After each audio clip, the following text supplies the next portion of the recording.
नमस्कार। आज की ई क्लास में आपका स्वागत है स्टूडेंट्स। आज का मेरा विषय है census and sample methods of collection of data.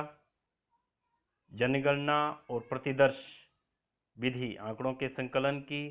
अभी तक हमने प्राथमिक आंकड़ों के संकलन की विधियों का विस्तार से अध्ययन कर लिया है और इसी तरह से द्वितीयक आंकड़ों के स्रोतों का भी विस्तार से अध्ययन कर लिया है। आज हम concept of census and sample, जैसे हम जनगणना या प्रतिदर्श विधि का जब अध्ययन करेंगे तो उससे पहले हमें कुछ मदों की जानकारी होना आवश्यक है उससे संबंधित। जैसे कि जनगणना विधि या प्रतिदर्श विधि हम लोगों ने जब प्रयोग करनी होती है तो हमारे पास जब भी हम लोगों ने आंकड़े इकट्ठा करने होते हैं किसी जगह से, तो हमें या हम लोग दो प्रकार के मेथड प्रयोग कर सकते हैं। या तो सेंसस होता है हमारे पास या तो सैंपल मेथड होता है। जैसे कि आप लोगों ने देखा होगा जब भी जैसे मान लो कि आजकल जैसे कोरोना बीमारी फैली है और उसकी जांच करने के लिए डॉक्टर ब्लड का सैंपल लेते हैं।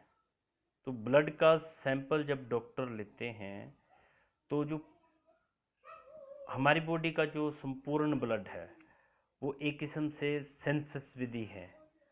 और जब हम उसमें से मान लो एक बूंद या कुछ जितना हमें रिक्वायरमेंट है ब्लड की टेस्ट के लिए, अगर उतना ही लेते हैं तो वो एक किस्म से सैंपल है, प्रतिदर्श है। अगर हम पूरे बॉडी से ब्लड निकाल देंगे तो वो जनगणना विधि का पार्ट आएगा। अगर हम कुछ ही बूंदे निकालेंगे तो वो सैंपल है। इसी तरह से आप जैसे मान लो कि किसी क्लास में 100 स्टूडेंट्स हैं। अगर हमने ये देखना है कि किसी क्लास में कितने बच्चे पढ़ के आए हैं और किसी टीचर ने अपने माइंड में ग्रुप बना लिया है, जैसे कि ये इस एवरेज का है, ए बी सी डी जो भी एवरेज है उस हिसाब से टीचर बच्चों से पूछता है और उनके आधार पर निष्कर्ष निकाल देता है, तो वो सैंपल विधि है। अगर टीचर 100 के 100 बच्चों को ही पूछता है तो वो जनगणना विधि है। तो इन दोनों विधियों के प्रयोग से पहले हमें कुछ मदों की या कुछ इससे संबंधित धारणाओं की जानकारी होना आवश्यक है। जैसे पहली जो टर्म है वो आती है पॉपुलेशन या समग्र, जिसको पॉपुलेशन और यूनिवर्स मैंने लिखा है। तो जहाँ समग्र या पॉपुलेशन, हम उस क्षेत्र को या जगह को कहते हैं जहाँ से जानकारी लेनी होती है। In statistics the term population means the entire body of items about which we want to obtain information. जहाँ से हमने जानकारी लेनी होती है उस संपूर्ण जगह को हम पॉपुलेशन या यूनिवर्स कहते हैं। इसी तरह से आइटम्स का मतलब ये कि जैसे 100 स्टूडेंट्स हैं और उसमें से कोई भी एक स्टूडेंट से हम जब जानकारी लेते हैं तो उस पर्टिकुलर स्टूडेंट्स को हम या स्टूडेंट को हम आइटम कहते हैं, चाहे ए बी सी डी जो भी होगा। तो population 1 unit is known as item. I think ये क्लियर हो चुका होगा आपको। इसके बाद जो मेन आज जो हमने जानकारी मैंने आपको देनी है वो है सेंसस मेथड, जनगणना विधि। तो जनगणना विधि का मतलब है कि जब समग्र या संपूर्ण जनसंख्या से डेटा को या आंकड़ों को इकट्ठा किया जाता है और उसके आधार पर निष्कर्ष निकाला जाता है, तो इस विधि को हम जनगणना विधि कहते हैं। जैसे यहाँ लिखा है मैंने, census method is that method in which data are collected about every item of the universe or population relating to the problem under investigation and conclusions are drawn on their basis। ये कौन गलत है, conclusions are drawn on their basis। तो यहाँ से हमें पता चल गया कि जनगणना विधि में हम क्या करेंगे, आंकड़ों का संकलन करेंगे समग्र की उस इकाई का जिसका हमने क्या करना होता है, अध्ययन करना होता है, उससे संबंधित हमने जानकारी या अनुसंधान हमने लेना है और उनके आधार पर हमने निष्कर्ष निकालना है। तो सेंसस मेथड में हमें क्लियर हो गया कि हमें समग्र की प्रत्येक इकाई से आंकड़े इकट्ठा करने होते हैं। जैसे मान लो कि हमारी क्लास में मैंने पहले बताया, अगर मान लो 20 बच्चे हैं और 20 के 20 बच्चों को हम अगले दिन जाकर हम पूछते हैं कि जो लर्न करने के लिए दिया है क्या उन बच्चों ने लर्न किया है या नहीं, और एक एक बच्चे से जाकर जब खुद जानकारी लेते हैं तो इस विधि को हम जनगणना विधि कहते हैं। इसी तरह से जनगणना विधि की सूटेबिलिटी क्या है, उपयुक्तता क्या है, इसका हम यहाँ अध्ययन करेंगे। जैसे कि ये किस एरिया के लिए उपयुक्त है, तो सबसे पहला जो पॉइंट है वो है लिमिटेड एरिया। जनगणना विधि उस क्षेत्र के लिए बहुत ही उपयुक्त है जहाँ एरिया क्या हो, सीमित हो, अर्थात ये विस्तृत क्षेत्र के लिए यूज़ करना मुश्किल है। मान लो कि किसी क्लास में अगर 20 बच्चे हैं तब तो ठीक है, हम लोग उनसे पूछ सकते हैं, लेकिन अगर मान लो कि किसी क्लास में 200 बच्चे हैं तो ये एक टीचर के लिए पूछना 1 घंटे में पॉसिबल नहीं होगा सब स्टूडेंट्स को। तो बोलने का मतलब मेरा ये है कि अगर एरिया सीमित हो, जैसे जगह के आधार पर ले लें कि अगर मान लो मैंने एक गांव की जानकारी जुटानी है तब तो ठीक है। अगर मान लो कि मुझे संपूर्ण देश की जनसंख्या या जनगणना ही करनी है तो ये मेरे लिए पॉसिबल नहीं है। इसी तरह से इंटेंसिव स्टडी, इंटेंसिव स्टडी का मतलब है कि गहन अध्ययन। जब गहन अध्ययन की आवश्यकता हो किसी चीज़ की तो हमें जनगणना विधि का प्रयोग करना चाहिए। और तीसरा हेट्रोजीनियस यूनिट्स, और यह जब हमें पता है कि इकाइयाँ एक दूसरे से बहुत ही ज़्यादा भिन्न हों तो उस जगह के लिए जनगणना विधि काफ़ी उपयुक्त है।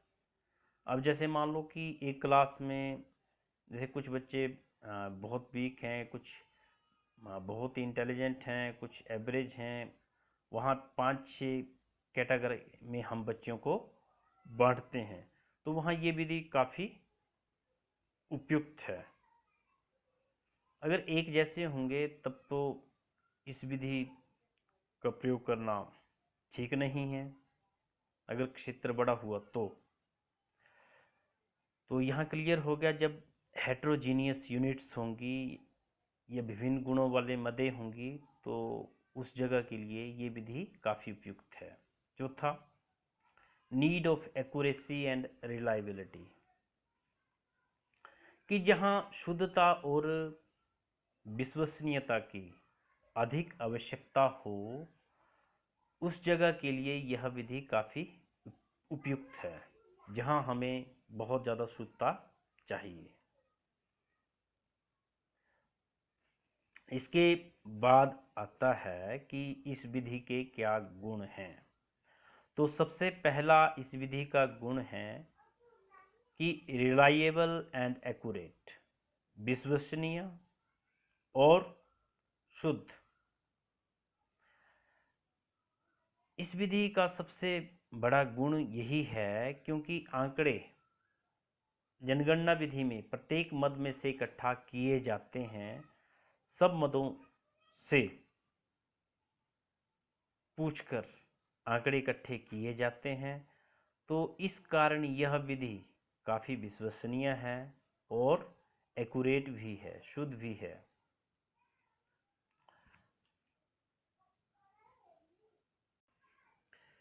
इसी तरह से दूसरा पॉइंट है लेस बायस्ड, कम पक्षपात। इस विधि में पक्षपात की संभावना कम है क्योंकि जानकारी खुद सभी मदों से ली जाती है और जब आंकड़े प्रत्येक मद में से इकट्ठा किए जाते हैं तो पक्षपात की संभावना कम रहती है। तीसरा, एक्सटेंसिव इंफॉर्मेशन, विस्तृत सूचना। जैसे जब जनगणना होती है भारत की, तो हमारा मेन मकसद होता है कि भारत की जनसंख्या की काउंटिंग की जाए, लेकिन इसके साथ साथ उससे संबंधित और भी मदों का हमें ज्ञान हो जाता है। जैसे कि भारत की साक्षरता दर क्या है, सेक्स रेशो क्या है, इसी तरह से मृत्यु दर क्या है, जन्म दर कितनी है, कितने लोग अमीर हैं, कितने गरीब हैं, मतलब इस तरह से और भी जानकारी हमें प्राप्त हो जाती है। तो जहाँ विस्तृत इंफॉर्मेशन की ज़रूरत हो या इसके द्वारा हमें विस्तृत जानकारी मिलती है। चौथा है स्टडी ऑफ डाइवर्स कैरेक्टरिस्टिक्स, कि हमें विभिन्न विशेषताओं की, अलग अलग विशेषताओं की जानकारी भी प्राप्त होती है, या अलग अलग विशेषताओं का भी जानकारी मिलती है। जैसे कि मैंने पिछले पॉइंट्स में भी आपको क्लियर कर दिया। तो अगर डाइवर्सिटी है तो उसका ज्ञान इस विधि के द्वारा हो जाता है, चाहे भौगोलिक हो या इकोनॉमिकल हो या किसी भी टाइप की जानकारी है वो इससे प्राप्त होगी जनगणना विधि के द्वारा। अब स्टडी ऑफ कॉम्प्लेक्स इन्वेस्टिगेशन, अगर जटिल अनुसंधान या जटिल अनुसंधान की जानकारी इसके द्वारा प्राप्त होती है, और ये इसका बहुत ही विशेष गुण है इस विधि का, क्योंकि इसमें प्रत्येक मत का अध्ययन किया जाता है। इसी तरह से लास्ट है सिक्स्थ, इनडायरेक्ट इन्वेस्टिगेशन, अप्रत्यक्ष अनुसंधान या जांच। अप्रत्यक्ष जांच का पता भी इस विधि के माध्यम से पता चल जाता है, क्योंकि यहाँ जनगणना की प्रत्येक मद का अध्ययन किया गया होता है, जिससे हमें प्रत्येक मद का ज्ञान होता है और हम उसकी या उससे संबंधित अप्रत्यक्ष जांच भी कर सकते हैं कि जो हमने आंकड़े इकट्ठा किए हैं वो क्या सही हैं या गलत हैं। ये जनगणना विधि की विशेष गुण है।